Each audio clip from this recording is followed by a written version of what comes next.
जय शत शुक्रत जय मुनिंदर जय करुणा में ईस, जय कबीर कली दुखी हरण में सदा निभाऊं शीस। भक्ति मुक्ति के जो परम शोधागरों को मेरा जोधपुर से डॉक्टर जांगिड़ का नमस्कार, राम राम, साहिब बंदगी सतनाम, सत साहिब, जय सतगुरुदेव की सत श्री अकाल। मित्रों, ये जो वीडियो है ये है आखिर में भक्ति करने वाले भक्तों को सार शब्द क्यों नहीं प्राप्त होता है। इस विषय पे आप थोड़ा इसके ऊपर प्रकाश डाला जाएगा। और इस वीडियो के बाद में एक ऑडियो और है जो भाग नंबर 2 होगा इसी टाइटल का, उसमें पूरा खुलासा करेंगे। तो इसका सीधा सा कारण ये है कि कुछ जो संत हैं उनके पास इस सार शब्द लेवल का ज्ञान नहीं है, फिर भी वो अपनी टीआरपी बढ़ाने के लिए और इस लेवल का भी ज्ञान वो दे रहे हैं। तो क्या होता है मित्रों, जब कोई भी आदमी बिना अनुभव बोलेगा तो उनकी बात में कहीं ना कहीं फ़र्क आएगा, क्योंकि बिना अनुभव हम सत्य नहीं बोल सकते हैं। सत्य तभी होगा जब हमारे साथ में कोई घटना घटे या हम उसके दृष्टा हो, साक्षी हैं, तभी जाके बात बनती है। तो मित्रों, क्या होता है, हम जहाँ भी जाते हैं हमारी 3 प्रकार की शक्तियाँ काम करती है। संसार में उन शक्तियों को अपन ने गलत काम लगा दिया और सत्संग में उन शक्तियों को हम सही काम लगा देते हैं। अगर हमें पार होना है तो कौन सी शक्ति है? पहले तो हर व्यक्ति की एक जानने की शक्ति होती है, हर आदमी कोई कुछ ना कुछ जानना चाहता है। दूसरी शक्ति होती जागना, जागने के बाद में जागना, जागना का मतलब कुछ करना है। और फिर तीसरी होती मानना।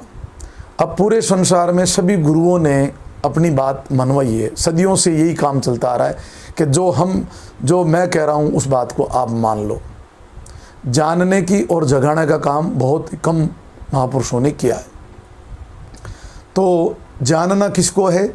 जानने का मतलब हो गया ज्ञान योग, अपने आप को जानना है, परमात्मा को जानना है, मूल ज्ञान को जानना है। जो आत्म और परमात्मा को ज्ञान है उसको मूल ज्ञान बोलते हैं। फिर करना क्या है कि जो संत महापुरुषों की जो शब्द और साखी है, कबीर साहब कहते हैं ना, साखी शब्द संदेश से पतरेणा मेरे भाई, संत मता कुछ और है बिरला जन पाई। साखी आँखी ज्ञान की, सोच विचार मन माए। साखी आँखी ज्ञान की, सोच विचार मन माए, इन संसार का झगड़ा छूटत नाई, बिन साखी इन जगत का झगड़ा छूटत नाई। अब ये संसार का ज्ञान और अज्ञान का बहुत बड़ा झगड़ा है। इसका झगड़ा मिटेगा जब गवाह कोई एविडेंस होता है। साखी जो होती है, साख होती है, उससे जैसे मान लीजिए बहुत बड़ा अगर पेड़ है, उसके जड़े रूपी अगर शाखें नहीं होगी तो वो गिर जाएगा। अगर कोई लेन देन करता है उसमें अगर किसी की शाख नहीं है तो वो खत जो लिखा हुआ जो एग्रीमेंट है वो झूठा साबित हो जाएगा। और तीसरी शाख बोलते हैं हमारे, जब बरसात होती है, जो खेती बाड़ी को भी शाख बोलते हैं। जब ये हमारे नहीं होती हमें बाहर जाना पड़ता, तो शाख बहुत ज़रूरी है। और संतों की तो शाख इतनी ज़बरदस्त है ज्ञान के अंदर जिसकी कोई सीमा नहीं है। इसलिए कहते हैं किसी भी चीज़ को समझो, प्रमाण से समझो, प्रमाण से सुनो, प्रमाण से उसको स्वीकार करो। इस काम को हमें मस्ट करना है। दूसरा जो करना क्या है कि हमें संत महापुरुषों की शाख को मिलाना है, हमें सत्संग सुननी है, हमें पढ़ना है और आगे बढ़ना है। जब तक हमारे को कामयाबी नहीं मिलती तब तक हमें आगे बढ़ना है, इस काम को जारी रखना है। फिर आगे आता है, ये हो गया कर्म योग। कर्म योग में हमारे को सत्कर्म करना है, परमात्मा की प्राप्ति के लिए प्रयत्न करना है। ऐसा नहीं हम घर बैठ जाएं किसी का सुन के, जब तक आपको वस्तु प्राप्त नहीं हो जब तक आगे बढ़ना है। तीसरा है मानना। मानना क्या मानना है कि सदगुरु कबीर साहब के जो वचन है वो मानना है। जैसे पानी बहुत होता है, लेकिन जो स्वाति नक्षत्र का जो पानी जो बूंद होता है वो नदियाँ और नाले कितने भी तुलना करो वो तुलना नहीं हो सकती है। सांप बहुत होंगे, सर्प बहुत होंगे, लेकिन मणिधारी का कंपैरिजन हम किसी से नहीं कर सकते हैं। तो इसी प्रकार से कई चीज़ें ऐसी होती है, जैसे वृक्ष खूब होते हैं, लेकिन जो कल्प वृक्ष होता है, कल्प वृक्ष का हम किसी दूसरे वृक्षों का जो है तुलना कंपैरिजन नहीं कर सकते हैं। तो इसी प्रकार ज्ञान बहुत है, और ज्ञान सब ज्ञानड़ी और कबीर ज्ञान सो ही ज्ञान। तो हमें मानना सबसे पहले है कबीर साहब के ज्ञान से मैच करके फिर उस ज्ञान को मानना है, अन्यथा हमारे को नहीं मानना है। तो ये बातें सत्संग में मिलती है हमारे को। कबीर साहब कहते हैं, अनेकों संत महापुरुषों ने कहा, मेरी गाई गाएगा दगा गेब का खाएगा, मेरी खोज खोजेगा तो 3 लोक में सूझेगा। सभी संत महापुरुषों ने कहा था, मेरी गाई को मत गाओ, हमारी खोज करो। हम क्या है, हमें बनना तो चाहिए खोजी, लेकिन हम मन मोजी बन गए। मन मोजी बनने से ही हमारे आगे नेक्स्ट जन्म होने शुरू हो गए और इस ज्ञान को हम प्राप्त नहीं कर पाए। अब मित्रों, 2 प्रकार का ज्ञान होता है। एक तो होता है भूल ज्ञान, एक होता है मूल ज्ञान। अब भूल ज्ञान क्या है कि जो भी हमने ज्ञान अर्जित किया मानुष तन में और हमारी मोक्ष नहीं हुई, नेक्स्ट हमारा जन्म हो गया, तो इस ज्ञान को हम भूल जाएंगे। ये ज्ञान हमारा कोई काम का नहीं। जो हमने जितना भी अर्जित किया, किताबी ज्ञान है, सुना सुना ज्ञान है, तथाकथित ज्ञान है, ये ज्ञान हमारे आगे जाके हम भूल जाएंगे। दूसरा होता है मूल ज्ञान। मूल ज्ञान को परमात्मा और आत्म ज्ञान बोलते हैं। उसमें क्या हमेशा के लिए मोक्ष होता है, वो हमारे ज्ञान काम आ जाता है। इसको दूसरी भाषा में समझें तो एक तो है जगत का ज्ञान, एक है भगत का ज्ञान। एक लो लेवल का ज्ञान है, एक बहुत हाई लेवल का ज्ञान है। अब जगत का ज्ञान क्या है कि ब्राह्मण गुरु जगत के संतन के गुरु नाय। अब देख लिए, जगत अलग है, संत अलग है। संत यानी भगत। तो जगत का ज्ञान क्या है? जगत के ज्ञान में देही गुरु अपने देही से लगा देते हैं। कई प्रकार के, जैसे सतलोक है, स्वर्ग है, नाना प्रकार के कल्पित ज्ञान देते हैं। लोभ लालच देते हैं, दान करो, पुण्य करो, हवन करो, गीता का पाठ करो। और उनके सत्संग में अक्सर ऋषियों का, महर्षियों का, देवी देवताओं की कथाएं और चुटकुले हुआ करते हैं, जिनको कथा बोलते, कहानियाँ बोलते हैं।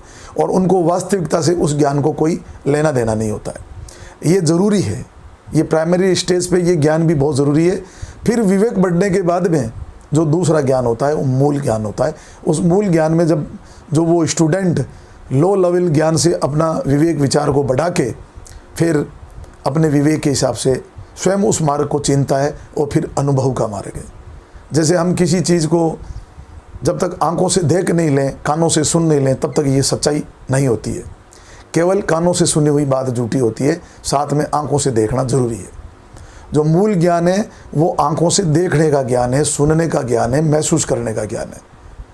कबीर साहब ने कहा लेखा की है नहीं, देखा देखी की बात, दुल्हन को दूल्हा मिला, फीकी पड़ी बारात।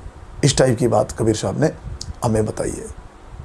फिर कहा है, संतों नाम ध्वजा फेराई, लोक वेद की चाल मिटाई, निज देखन में आई। मित्रों, आप विश्वास नहीं करोगे, जो हमें जो मूल ज्ञान की जो साधना मिली है वो मतलब हमारे सामने हम उस चीज़ को आंखों से देख रहे हैं, आंखों से नज़र आती है ये चीज़, तब जाके विश्वास होता है। बिना आंखों देखे विश्वास होता नहीं है। कबीर साहब ने ब्राह्मणों को क्या बोला कि तेरा मेरा मनवा एक कैसे हुई, तुम मानो कागद की लेकी, हम माने आंखों देखी। बीजक में भी यही कहा है, बिन दरस अरस परस नाम लिया क्या होई, धन धन किया अगर धन हुए तो निर्धन रेवे नहीं कोई। दर्श का मतलब उसको देखना है, परस मतलब उसको छूना है, तब जाके इस बात को मानना है। और ऐसा कोई बिरला होता है जो इस चीज़ को हमें लखा दे। अब दूसरा बीजक में ये भी कहा है, साची प्रीत विषय माया से हरि भक्तन की फांसी, कहे कबीर एक नाम बिना बंदियो जमपुर जासी। अब यहाँ क्या है, बहुत से संत महापुरुषों ने इस वाणी को घुमा दिया, इसका अर्थ का अनर्थ कर दिया। इस वाणी का मतलब होता है जो परमात्मा का भक्त होके, संत होके, जो प्रीति उसकी संसार में है, भक्तों में है, जगत में है, माया में है, तो परमात्मा ये कहते हैं वही माया अंत में उसके लिए दुखदायक हो जाएगी, उसकी फांसी बन जाएगी। तो आप देख लीजिए आज क्या दुर्गति है, जिन्होंने माया में अपनी श्रुति को रखी, जिन्होंने माया केवल माया इकट्ठी की, लोगों को भ्रमित किया। तो हम मूल सब्जेक्ट पे आते हैं। 2 प्रकार का ज्ञान कैसे हमें समझना है। हमें 2 प्रकार का ज्ञान इस तरीके से समझना है, जैसे कबीर साहब ने 2 प्रकार की साखी बोली। एक तो बोली कामी तिरे क्रोधी तिरे, लोभी की गति होई, आन उपासना करत गणी, तिरता देखिया नहीं कोई। अब यहाँ ये वाणी है जगत की वाणी है कि भले कामी भी तिर सकता है, क्रोधी भी तिर सकता है, लोभी की भी गति हो सकती है। अब फिर यही ज्ञान जो भगत ज्ञान के अंदर कबीर साहब ने क्या बोला, कामी क्रोधी लोभी लालसी तासे भक्ति नहीं होई, भक्ति करे कोई शूरमा लोक लाज कुल को। तो यहाँ क्या होता, भगत भ्रमित हो जाता कि भाई ये दोगली बात कैसी है। देखो भाई सभी संतों ने ऐसी बात कही है, एक को पवित्र ज्ञान बोलते हैं, एक को मूल ज्ञान बोलते हैं, ये बात है। और इसमें गड़बड़ क्या होता है, कबीर साहब कहते हैं खेत बिगाड़िया खरतुआ, जब खरपतवार हो जाती है ज़्यादा खेत के अंदर तो वो खेत पूरा बिगड़ जाता है। सभा बिगाड़ी कूड़, ये जो मूर्ख आदमी होते हैं, जो मर्जी आवेजियों कूड़ होते हैं, मूर्ख लोग हैं, ये अच्छी खासी सभा को बिगाड़ देते हैं। और भक्ति बिगाड़ी लालची, और ज्यों केसर में धूड़, भक्ति के अंदर जब लालच आ जाता तो भक्ति बिगड़ जाती है। क्यों, माया और भक्ति दोनों एक जगह नहीं रह सकती है। ये मैंने पूर्व के वीडियो में, ऑडियो में बहुत अच्छा डिटेल में इसके बारे में बताया। और केसर है, केसर के अंदर मिट्टी मिला दी तो उस केसर की कोई कीमत नहीं है। तो हम मूल बात पे आते हैं। इस वीडियो को बहुत छोटा बनाने की कोशिश करेंगे, आगे डिटेल से ऑडियो में आपको इस बात को समझाया जाएगा। तो अगला जो ऑडियो है उसके अंदर भरपूर बताया जाएगा कि अगर भगत चाहे तो 4 शब्द को प्राप्त कर सकता, कैसे, आगे उस ऑडियो में बताया जाएगा भाग नंबर 2 में। अभी इसमें क्या है कि कुछ भक्तों की एक सुई अटकी हुई है।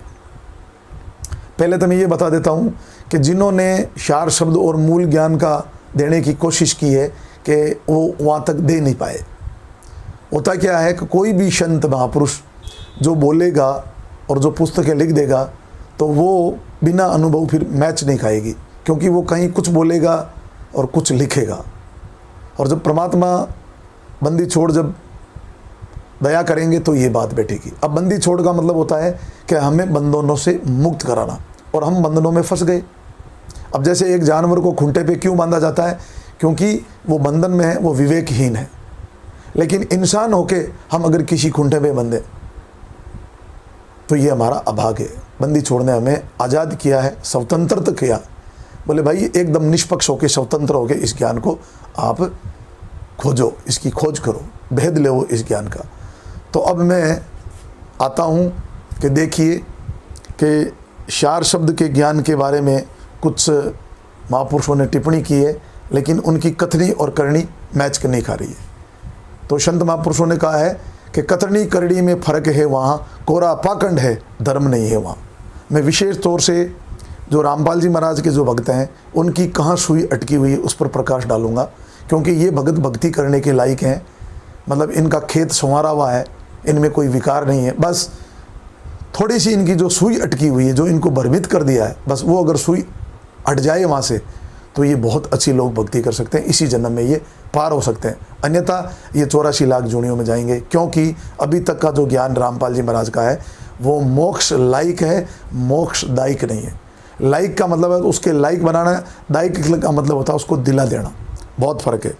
तो आप 1 मिनट के लिए आप सुनिए कि एक बड़ी ज़बरदस्त चीज़ है कि रामपाल जी महाराज 12 दरवाज़ों के बारे में ऑडियो में क्या कह रहे हैं और किताब में क्या लिख रहे हैं, आप सुनिए। तो हमने यही देखना है कि समाज को नहीं देखना, हमने अपने भविष्य को देखना है, आने वाले समय को देखना। तो यहाँ का गरीबदासियों ने कि असंख्य जन्म तन मरत्या होगे, जीवित क्यों ना मरे रे।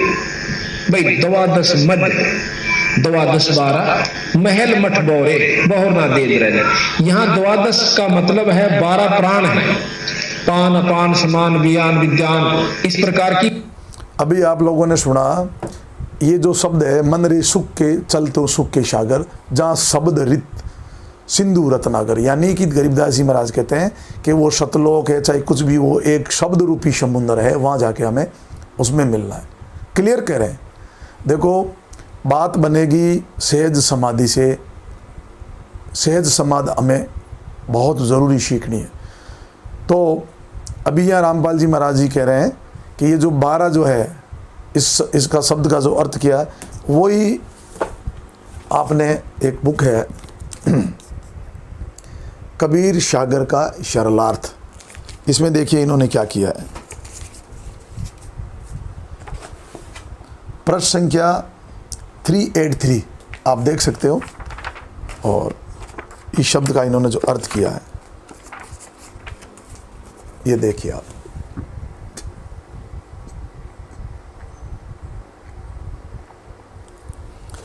ये है द्वादश मध्य महल बटभोरे बौरी ना देह धरे रे। इसमें रामपाल जी महाराज कहते हैं ये वाणी यही स्पष्ट कर रही है कि वे परम धाम द्वादश अर्थात 12वां द्वार को पार करके उस परम धाम में जाया जाता है। मतलब रामपाल जी महाराज का बार बार जो फोकस है वो है 12वां द्वार। और ऑडियो में कहा है कि वो इसी वाणी का अर्थ उन्होंने 12 प्राण में किया है। अब एक्चुअल में क्या है, प्राण क्या होता है, 5 मुख्य प्राण होते हैं, 5 उसके उप प्राण होते हैं। तो रामपाल जी महाराज 2 प्राण लाएंगे कहाँ से, क्योंकि प्राण 12 होते ही नहीं है। तो यहाँ से ये सिद्ध है कि जो रामपाल जी महाराज जो ये दे रहे हैं ये सिर्फ किताबी ज्ञान है। और उन्होंने जब बोला क्या था उनको मालूम नहीं, बाद में किताब में उन्होंने क्या लिख दिया, क्योंकि अनुभव जब होगा तो बात एक ही आती है, बनावटी बात में हमारा डिफरेंस आ जाता है कई जगह। दूसरा आप देखिए, आपको और बता देते हैं, ये प्राण कौन कौन से जानने से कोई मतलब नहीं, आत्मज्ञान में आत्मा को जानना, तो फिर भी आपको मैं बता देता हूँ। ये 5 जो मुख्य प्राण होता है, अपान, समान, प्राण, उदान, व्यान और उप प्राणों को। उप प्राण होते हैं देवदत्त है, वर्कल है, कुरुम है, नाग है, धनेजी है। ये 10 प्राण होते हैं, 11वां प्राण होता ही नहीं है। लेकिन रामपाल जी महाराज ने वहाँ 12 प्राण का अर्थ किया। अच्छा, गहरी नज़र गीता, काफ़ी और पुस्तकों में ये शब्द हैं, लेकिन जहाँ तक ये 12 मठ मेल बोरे का आता है वह रामपाल जी महाराज अर्थ छोड़ देते हैं। तो दूसरा आपको और बताते हैं कि देखिए आप, सृष्टि रची। सृष्टि रचना, एक तो जैसे पूरा 10 किले हों और फिर उसमें कंस्ट्रक्शन करनी न्यारी होती है, वो रचना की। एक शब्द से उन्होंने वहां के उस सतलोक के सब द्वीप रच दिए। एक द्वीप की इतना क्षेत्र है कि ये सारे ब्रह्मांड और उस एक द्वीप के कोण में रखे जा सकते, इतना बड़ा विस्तार एक द्वीप का है। तो सबसे पहले बंदी छोड़ ने एक शब्द से वहां के सभी द्वीप रच दिए और फिर 16 शब्द उच्चारण किए। शब्द से सृष्टि होती है सतलोक में, ये मैथुन सृष्टि नहीं है। अब दोस्तों ये ध्यान रखना, अभी ऑडियो में रामपाल जी महाराज कहते हैं कि वहाँ शब्द से सृष्टि रची, बिल्कुल सही बात है, इसमें कोई दो राय नहीं, क्योंकि सब कुछ शब्द ही है। हम है शब्द, शब्द हम माई, हमसे बिन कछु और है नाई। लेकिन मज़े की बात देखिए, एक ये पुस्तक है, जिनको भगत पता नहीं क्या मानते हैं इसको, बड़ी ज़बरदस्त इसका ऐड चल रहा है, बहुत ज़बरदस्त इस किताबों को बांटा गया है। और मैंने आपको पहले भी बताया कि ये भगत लोग, संसार ने, जगतों ने अभी इसको पढ़ी नहीं है, पढ़ेंगे तो इनको जूता मारेंगे। जैसे रामपाल जी महाराज कह रहे हैं ना कि भाई सूर्य पे भी मानव रहते हैं, ये दयानंद जी सरस्वती जी ने कहा, तो रामपाल जी महाराज कह रहे थे उनसे पूरी दुनिया शास्त्रार्थ करेगी कि वहाँ कैसे रह सकते हैं, तो इनसे भी भैया दुनिया शास्त्रार्थ करेगी। लेकिन अभी लोगों को पता नहीं है, लेकिन कुछ दिनों में इसका पता लग जाएगा लोगों को। क्योंकि अब देखिए, जीने की राह प्रश्न संख्या 65, आप देख लेना, प्रश्न संख्या 65। ये एक तुलसीदास जी की महाराज की वाणी है। धर्म का मूल पाप है, पाप मूल अभिमान। दया धर्म का मूल है, पाप मूल अभिमान। तुलसी दया मत छोड़िए जब तक घट में प्राण। और ये यहाँ लिखते हैं के कबीर दयावान के पास रहे भगवान। बताओ अब क्या क्या करें, वो रमलुड़ा वाली लागू यहाँ हो गई। इस किताबों को कहाँ कहाँ रोए बताओ आप। अब आइए कि उसमें ऑडियो में तो रामपाल जी महाराज ने कहा है कि भाई वहाँ शब्द से सृष्टि बनती है, मैथुन से नहीं बनती। तो मित्रों, ये पुस्तक, इसके प्रश्न संख्या 134 और 135 पे आप पढ़ना ध्यान से।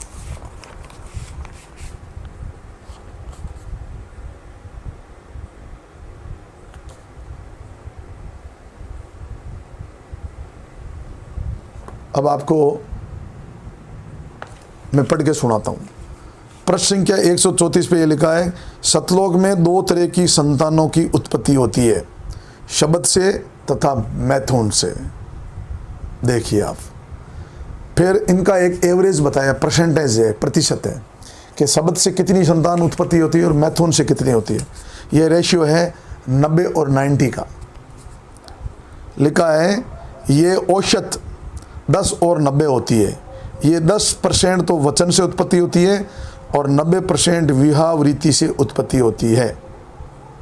और सतलोक में स्त्री तथा नर के शरीर का भी प्रकाश, अब आगे की चलो कोई बात नहीं, अब मैं ये सिद्ध करना था कि देखिए मतलब ऑडियो में क्या कह रहे हैं और पुस्तकों में क्या लिखा हुआ है, इससे क्या साबित होता है। दूसरा, अब हम चलेंगे कि भक्त जो है शार शब्द भक्तों को प्राप्त क्यों नहीं होता है और वो कैसे होगा। सबसे पहले इनकी सुई अटकी हुई है कि ये इन भक्तों की कुछ सुइयाँ हैं, मैं उस पॉइंटों पे बात करूँगा ऑडियो में। तो ये लोग कह रहे हैं कि आज तक रामपाल जी के अलावा हमारे को किसी ने ये नहीं बताया, किसी को भक्त समाज को, कि कबीर साहब परमात्मा है या भगवान है। एक तो इनकी ये ज़बरदस्त सुई अटकी हुई है, तो इसको मैं वीडियो के माध्यम से क्लियर कर दूं, उसके बाद में फिर मैं ऑडियो में आऊँगा। ये देखिए एक पुस्तक है, इस पुस्तक का नाम है शब्द गुरु कबीर एवं घट परिचय। अब ये कह रहे हैं कि आज तक हमारे को किसी ने नहीं बताई। सबसे पहले देखो ये कब छपी है, इसका तृतीय संस्करण जो 3rd एडिशन है वो 1999 में है।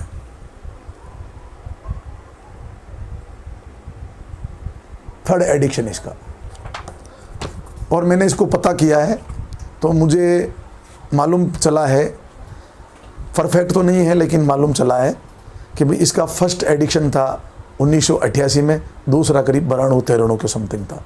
यानी जो रामपाल जी महाराज ने जब गुरुवाई शुरू नहीं की उससे पहले ये पुस्तक मार्केट में अवेलेबल है। अब देखिए इस पुस्तक में ये कहते हैं भाई गलती हमारी है, हमारे संत महापुरुषों ने तो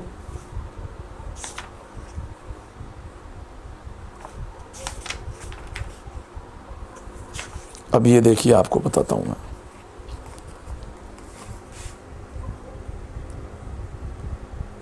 आप पढ़िए। इस पुस्तक की लास्ट में डॉक्टर साहब से मैं निवेदन करूंगा कि स्पष्ट प्रतिलिपि डाल दी जाएगी, वेदों में कबीर नाम का वर्णन। आप बताओ, क्योंकि इनके जो लेखक प्रेम नारायण जी गंडा जी हैं, इन्होंने इनके हाथ भी वही पुस्तक हाथ लगी जो रामपाल जी महाराज के हाथ लगी थी, कबीर मंशूर, उसमें पहले से ऑलरेडी है। अब आप आगे देखिए और दिखाते हैं आपको, सारी कॉपियाँ डालेगी यजुर्मंद, जैसे ऋग्वेद में कबीर का नाम है जो रामपाल जी महाराज ने अपनी किताबों लिखा, वो सेम टू सेम पहले से लिखा हुआ। हो सकता है ये पुस्तक भी रामपाल जी के हाथ लग गई होगी। ये देखिए आप, कबीर पार ब्रह्म परमात्मा,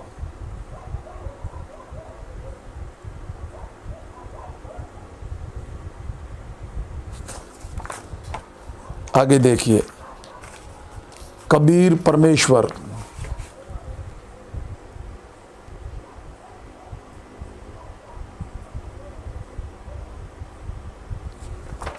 और देखिए आगे भगवान शिव शंकर महादेव के आराध्य देव कबीर साहिब। देखिए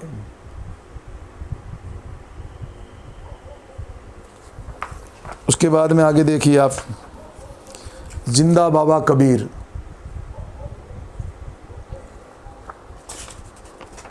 आप देखिए राग मेला पहला नानक साहब की। उसके बाद में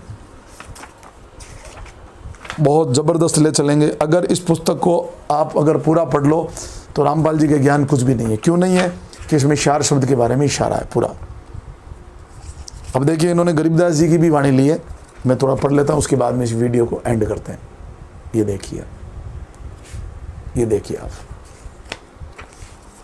इसमें क्या है, सोहम शब्दम जग में लाया, शार शब्दम गुप्त छिपाया, ओम सोम मड्डी है, इस ऊपर शब्द गड्डी है। देखिए आप, ऊपर ओम, ओम सोम की है काया, सोहम जीव है, ओम है माया, ओम काया मरमर जावे, सोहम फिर गोता खावे। अब देखिए ज़बरदस्त बात बताइए, ओम मारे ओम मरे सोहम लग 84 फिरे, सप्त अंड पर सोहम साजे, ता पर शार शब्द धुन गाजे। इस बात को ध्यान रखना, अगली ऑडियो में खोला जाएगा।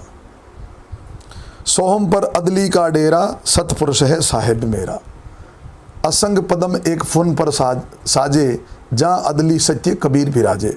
सोम ऊपर है सत शुक्रत एक नाम, सब हंसों का बास है नहीं बस्ती नहीं गाँव।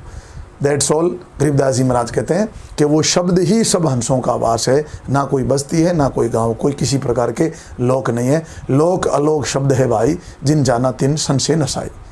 तो ये वीडियो इतना ही बनेगा, और आगे आपको जो है, जो अब इसका टाइटल था कि आखिर में भक्ति करने वाले भक्तों को शार शब्द क्यों नहीं मिलता है, क्यों नहीं मिलेगा, कैसे मिलेगा, अब आगे ऑडियो में इसकी चर्चा की जाएगी।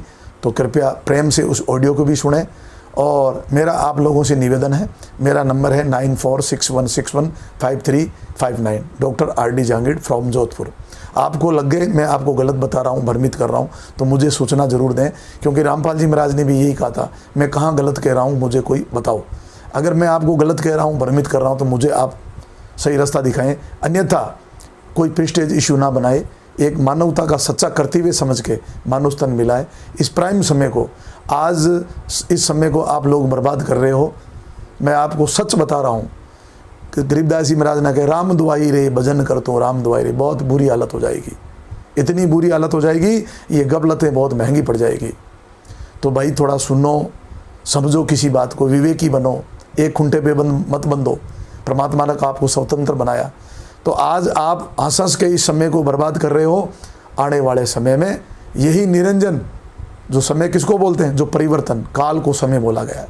आज अगर इस काम को, काल को, अगर समय को सही काम ले लेते हो तो आगे हंसोगे, अन्यथा ये समय आपको रुला रुला के बर्बाद करेगा। इस बात पे थोड़ा गहराई से ध्यान दे देना। ये कोऑर्डिनेटर पड़ा, ये नेतागिरी, ये सब यहीं रह जाएगी, कुछ साथ नहीं चलेगी। बस एक बार विचार करो कि हम जिस मार्ग पे चल रहे हैं वो मार्ग सही है नहीं है। अगर हम टिकट भी लेते हैं, हमारी जेब में भी होता है, फिर भी ट्रेन में बैठने से पहले एक बार टिकट को देखते हैं। तो इसी तरह इस ज्ञान में चलो, कोई दिक्कत नहीं। आपको लगता है ये ज्ञान सही है तो नो प्रॉब्लम, मैं आपको कोई भ्रमित नहीं कर रहा हूँ। लेकिन 1% भी अगर लगे कि आप मोक्ष के लिए आपका मानुस्तन हुआ है तो इसको ज़रूर चेक करें। मैं इतना ही आपसे निवेदन करना चाहूँगा। सत साहिब, सतनाम साहिब बंदगी, राम राम, नमस्कार, जय सदगुरुदेव की, सत श्री अकाल, धन्यवाद।